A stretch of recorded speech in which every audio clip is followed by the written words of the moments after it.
The new league year starts March 15th, and that's a few weeks away.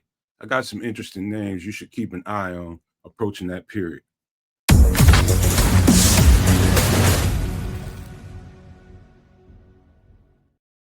Yo, no maniacs. Welcome into the show. This is another edition of Feed the Bears.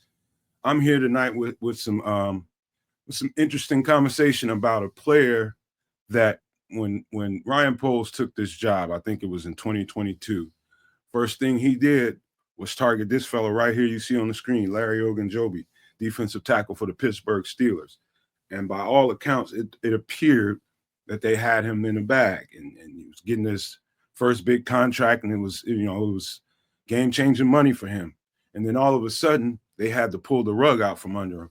And it was I think most people didn't really know who Larry Ogunjobi was. I happened to know exactly who he was, and he was a ferocious defensive tackle, one of the best in football, and he was up on the upsurge coming out of that 22 year. But he got an injury, end of the season. He got an injury. I think they were in the playoffs, I believe, and he got hurt, and so it was a season-ending injury. It was something in the lower body. It might have been ankles, whatever it was.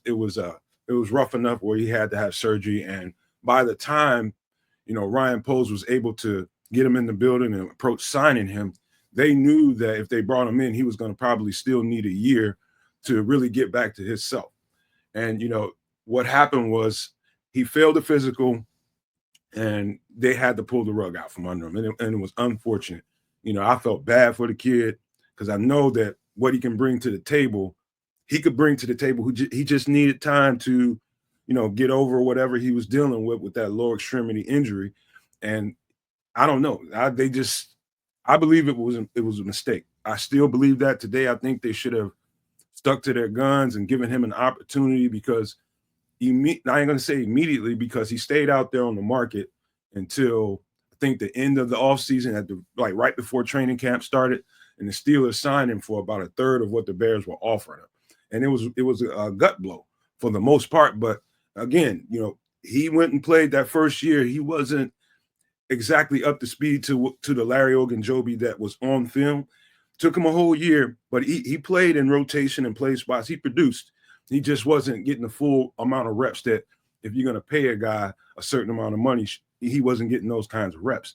And so it took him a year. And after that year, around the 2023-24 season, you start to see Larry Ogunjobi be Larry Ogunjobi. In my estimation, I still believe he's 30 years old right now. I still believe that Larry Ogunjobi is still one of the better defensive tackles in the league. I'd rank him in my top 5 right now.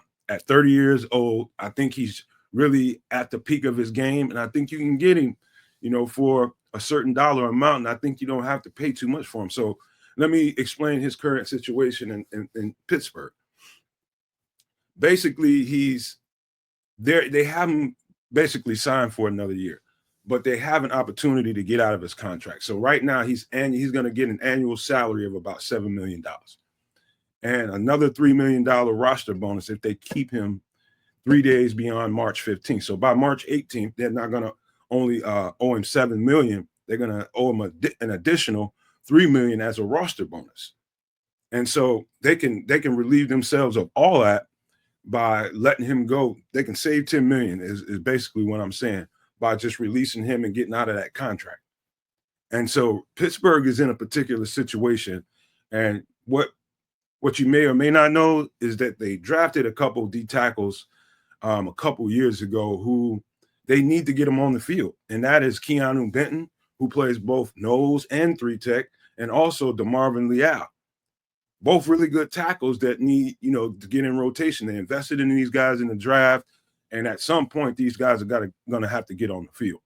And so Larry Ogunjobi is in a situation where I'm pretty sure, if they want to do due diligence, they're going to approach him and ask him to take a roster cut.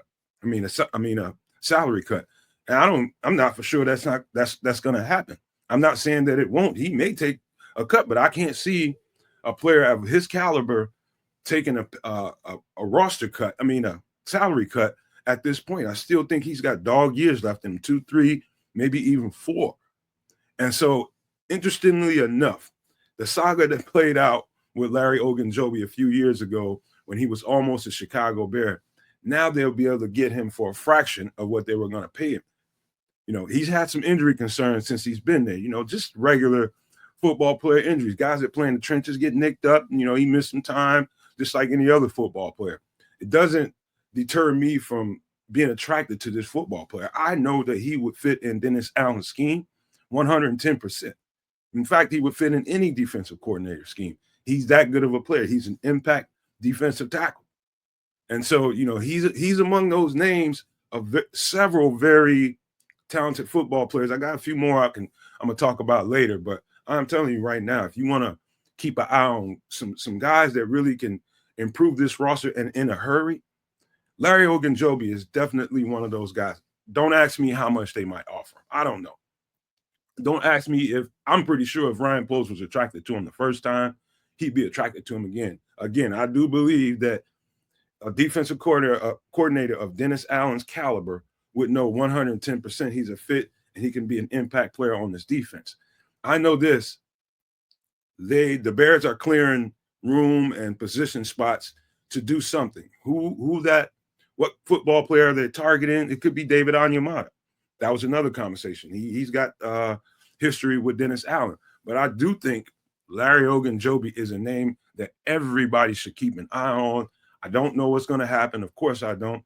It's a few weeks away. They can do something before the new league year, and he could just be out there. But I'm telling you right now, I would love to see this guy in a Bears uniform finally. I don't like the way that played out the first time. I think Ryan Poles was a little, I don't know, he just wasn't ready to deal with a situation like that. I think they should have gave him that contract, and we could have been playing some different level football if he was here. But that's my thoughts on him. I think you guys should keep an eye on him. I'll be back with some more videos, and hopefully you guys will hit that subscribe button if you like this daily content and you want to keep me cranking this stuff out and talking, having these conversations about stuff like this. Just hit that subscribe button, show your support, and I'll keep cranking them out. But with that being said, I want to leave you guys with this.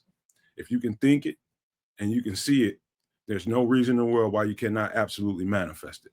Do not, and I repeat, do not be a prisoner of your own mind. But with that being said, I am